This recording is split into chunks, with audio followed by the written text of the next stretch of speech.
Welcome to Two Guys in a Podcast. I'm Mike. And I'm Tom. Today, we're going to talk about helmet laws. So stand by, we're going to get after it. Shut up and sit down. On today's show, helmet laws. So we're going to make sure that Tom gives us the official law for Michigan. So Michigan has a helmet law. Michigan law now allows motorcyclists to decide for themselves if certain conditions are met, whether or not they'll wear a helmet. To legally not wear a helmet, a motorcycle operator must be at least 21 years old, have at least $20,000 in first-party medical benefits, have held a motorcycle endorsement for at least 2 years, or have passed an improved motorcycle safety course. Those three conditions have to be met. Yeah, and I'm all about motorcycle safety course. If you're going to ride, you definitely should go to a motorcycle safety course. And if you're a passenger, you can also may not wear a helmet as long as you are 21 years old and have $20,000 first-party medical benefit insurance. Nice. Now, that's just Michigan law.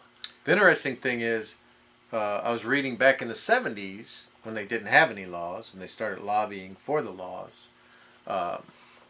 because of some of the deaths. And if you go online, you can read all about the details and how So it we got the progressed. statistics. We do have some statistics out there, which I found interesting because I like to read those. So the one statistic, gotta cut that out. The one statistic that I found interesting was the insurance. What's the website we went to? Like it's insurance something. Well, I don't know. We'll have to edit this part, but just scroll. Use the little scroll button. Scroll up a little bit. It's the Insurance Institute of Highway Safety. Those are the guys I think that do all the crash tests and all that on vehicles. The IIHS. Yeah. So the IIHS, the insurance. What is it? Insurance Institute. Insurance of Highway Institute of Safety. Highway Safety states that helmets are only 37% effective in preventing deaths. Now, this guy and I will argue. I think 37% is pretty. I mean, that's you should 37 out probably of take 100. notice of that and go, oh. Personally, I don't know, if you don't want to wear a helmet and that's a statistic you're concerned about, then great. It also says that it's only 67% effective preventing traumatic brain injuries. So some would think that's a that lot. helmets are more effective than that, but they're Yeah, not. you would think that. But they're to be not. honest. I do believe that if you're riding a motorcycle and you don't want to wear a helmet, you should have that choice. That should be your choice. That's a discussion point after we get out the facts.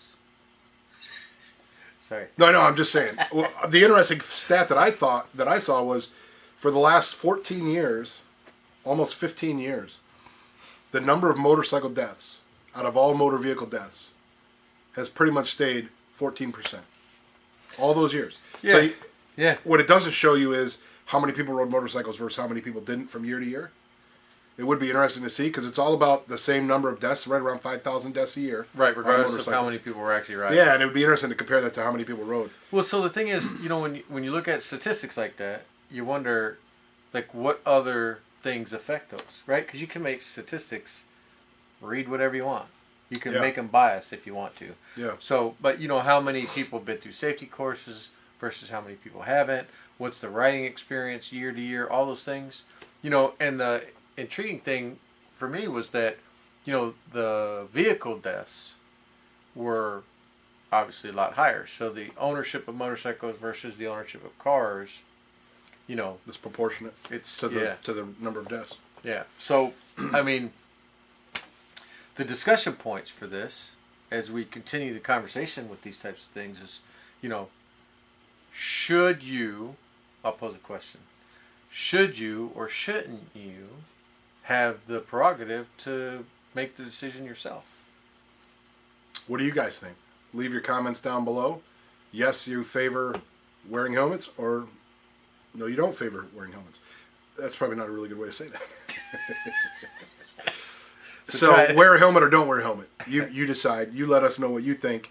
Do you wear a helmet if you ride, or if you don't wear a helmet when you ride? Well, here's the other thing about helmets, right?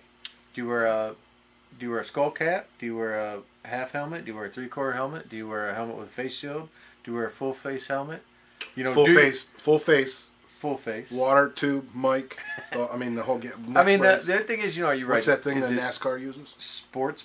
I don't know. for their necks? Oh yeah, the neck brace thing. I mean, is it? And it also does. It does. The statistics break down whether it was the driver or a rider. So I thought that was interesting. Yeah. Ultimately, so we had this off camera. We were talking, right? So it's like seatbelts.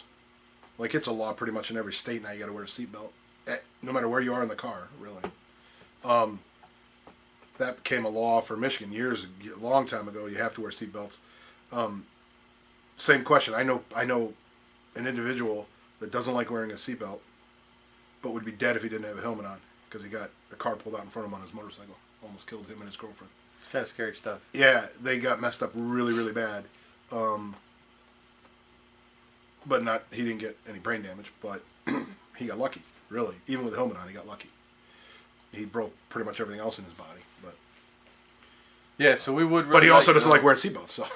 I don't. Figure it out. I personally believe this is my personal belief because we always try to give you our personal stand on things. I personally believe whether it's a seatbelt or a helmet, you should have a choice. You should always have a choice, right? Ultimately, you do. The Well, law you do, but says there's one consequences. thing. Yeah, the law says one thing, but it's like anything else in life. You always have choice. It's freedom of choice. However, choose wisely.